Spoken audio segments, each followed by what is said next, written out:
You wouldn't get on the trailer. We were at a horse show and everyone was watching and waiting. I had tried to go into your stall to wrap your legs prior to trailering, but you were having none of it. What I didn't realize at the time was that you had the ability to say no.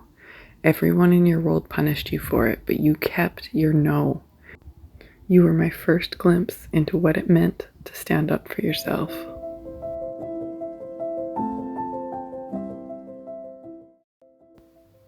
Once at home, I named you Petrie. I had no idea how to help you yet, but I did know I wanted you to feel fully at home in your body. Who are you?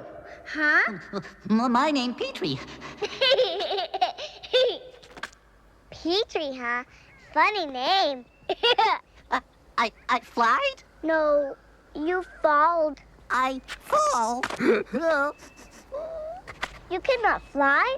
But how did you get way up there? I climb. But you are a flyer, not a faller. Hard thing to fly. I guess it is.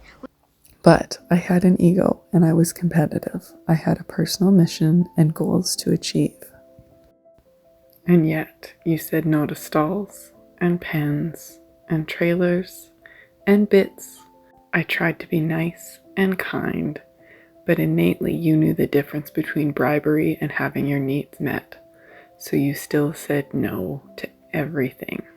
The trainers began to double down, trying to force you to comply, and I had to, for the first time, begin to say no to the authority figures in my life. I would never have done it for myself, but I could see your pain, so I said no to them, using my voice for you. I began to say no, but that didn't mean that I had the skills to help you, so I started to learn. I became an equine body worker, and I went back to groundwork and reframed my entire goal with horses to relationship. You had said no, and I listened, changing and then changing course again over the years.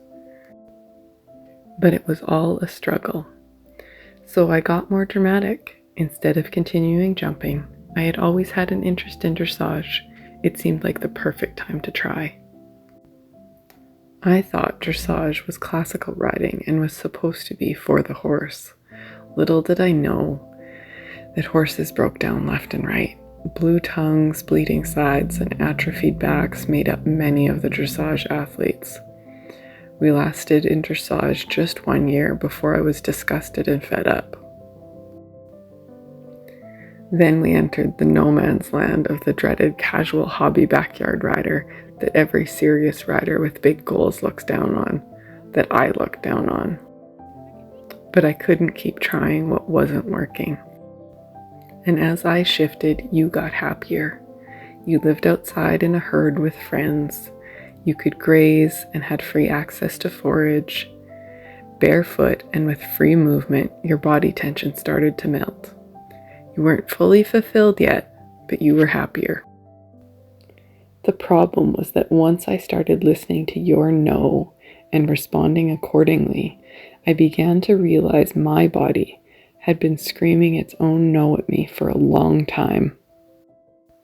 Alone, I didn't feel worthy or even capable of saying no, but it was too hypocritical to provide it for you and not for myself. It wouldn't have worked, and I knew it. The mirror of your body began to break the denial of mine. Eventually, we grew enough, and I was able to meet your needs and settle your mind. You were not happy in a trailer, but if it was necessary, you understood. You were not restful in a stall, but if I asked you, you would say yes. You found friends in a herd and began to understand that you'd always get to go back.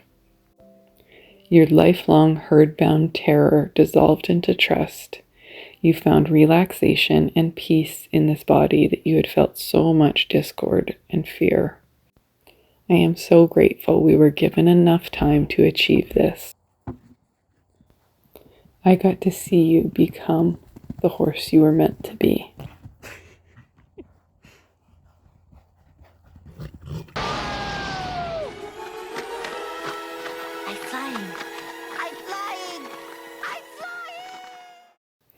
I had always let you know that you had my full permission to go at any point.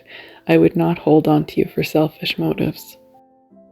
You began your transition to death a year and a half before you left. At this time, you were happy and healthy, but you began to warn me that you were getting ready to transition. For the whole year and a half, you became more and more peaceful, playing on the edges of the veil, your peace getting deeper and deeper. And then, that year and a half drew to an end and you got sick.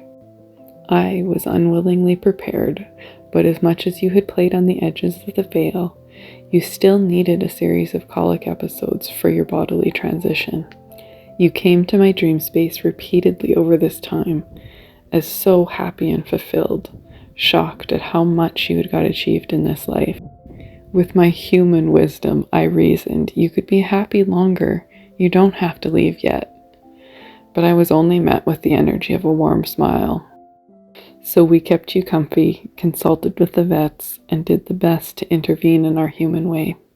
But you were ready. To complete your transition, you came to me asking for pain. The complete reduction with the meds we gave you was keeping you stuck. So that afternoon, I gave you nothing and waited for the vet's evening arrival. When he arrived, I put on your halter and asked if you were ready. You laid down and the vet let you go with my body resting against your heart.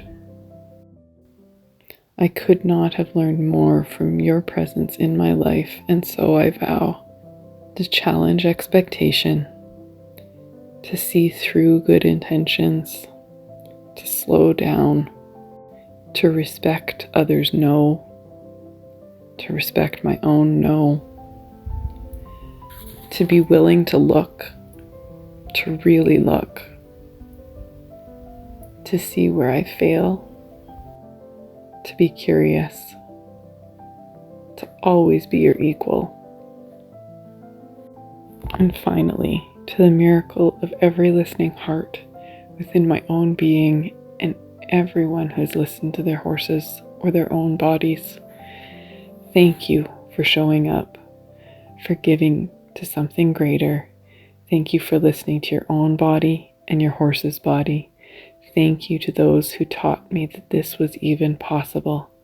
Thank you for being open to subtlety, and for being willing to generously spend your time. Every horse, human, and being has a unique signature, and it is never repeated. Thank you for honoring that. The pursuit of relationship is never wasted.